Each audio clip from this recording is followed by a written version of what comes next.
In Supercross, speed is variable, but gravity? Gravity is a constant. You can spend six figures on factory suspension and a lifetime perfecting your flow, but it only takes 1 square inch of contact to turn a podium run into a pile of scrap metal. There's zero room for error out here and even less room for mercy, because the fastest way to end up on top isn't always around the man in front of you. Sometimes it's through him. We aren't talking about simple tip-overs or stalled engines. We're talking about high-speed calculations gone wrong, mechanical carnage, and the kind of raw, unbridled aggression that turns a racetrack into a combat zone. Today, we aren't just looking at wrecks. We're dissecting the anatomy of the takeout. We're looking at the moments where racing etiquette was left at the starting gate and replaced by raw survival. From the muddy ruts of Daytona to the high-stakes final lap in Vegas, these are the most brutal crashes and takeouts to ever grace the dirt.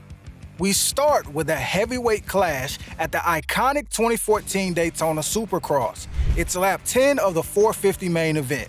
Justin Barcia on the number 51 Honda is battling tooth and nail with Malcolm Stewart on the number 34. Daytona is known for its brutal sand-based transitions, and this corner proved to be the breaking point. As they battled for position, the two riders got a little too close, resulting in a disastrous collision. Oh man! The announcers called it a leader nightmare right there. You can see both riders going down, and poor Nick Tickle barely manages to steer clear. Watch Stewart's bike. Immediately, a thick plume of steam begins billowing out. That's the sound of a ruptured cooling system. The announcers noted green radiator fluid pouring onto the Daytona soil. While Tickle and the rest of the pack scream past, Barcia and Stewart are left in a cloud of coolant and frustration. In a race of this caliber, losing those positions is a death sentence for a podium finish.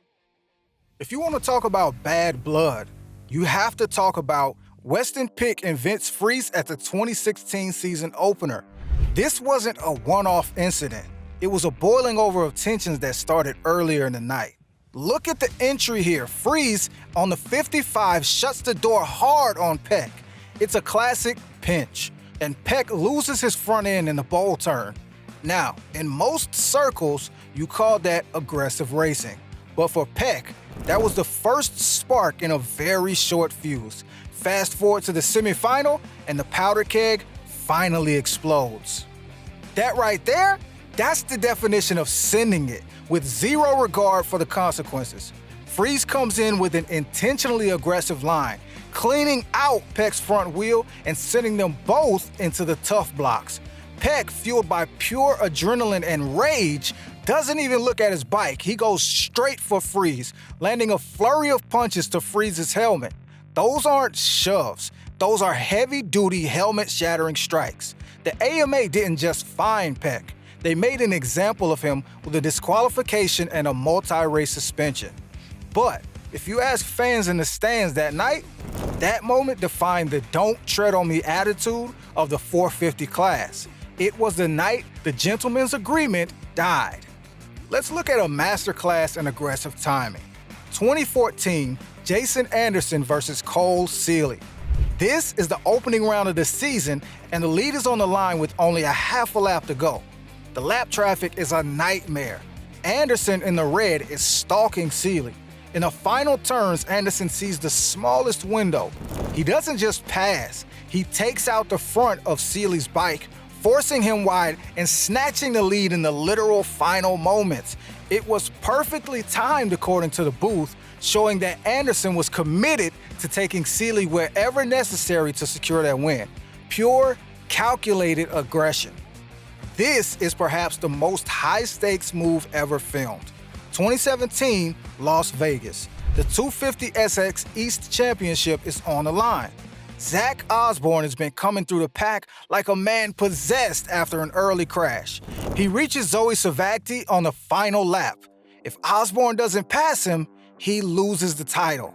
Osborne dives into the left-hander with more speed than the bike should be able to handle. He T-bones Savagdy, sending the number 17 rider to the dirt and effectively sealing the championship in the final turn. It's the block pass heard round the world. While the GTA-style wasted meme in this clip makes it look like a joke, for Savagdy, it was the most brutal moment of his career. Finally, we move on to 2024 in Indy. Another heated rivalry coupled with the sheer unpredictable nature of the track. Ken Roczen and Aaron Plessinger are at the front of the pack, but things go south in a heartbeat. Roczen gets sideways coming into a section and makes the split-second decision to slow down and not jump. Plessinger, who is fully committed to the triple, has nowhere to go. He clips Roczen and both riders are sent tumbling into the dirt. It's a wild crash that shows how quickly things can go wrong when two elite riders are operating on different wavelengths. Even with the yellow flags flying, the impact was unavoidable. At the end of the day, these guys aren't just athletes, they're gladiators on two wheels. Every time they dive into a rut, they're running a split-second calculation. Is the trophy worth the hospital bill? Is the pass worth the target on my back? Sometimes the math adds up, other times you're left sitting in the tough blocks throwing haymakers, watching your championship hopes evaporate in a cloud of radiator steam. This sport isn't just about who has the fastest bike. It's about who has the grit to stay upright when the guy next to you is willing to go through you to get the win. So tell me, who crossed the line? Was Osborne's dive in Vegas a masterpiece or just a desperate cheap shot? Get in the comments and let's settle it. If you're here for the raw side of moto, we've got plenty more paint to trade. See you at the next gate drop.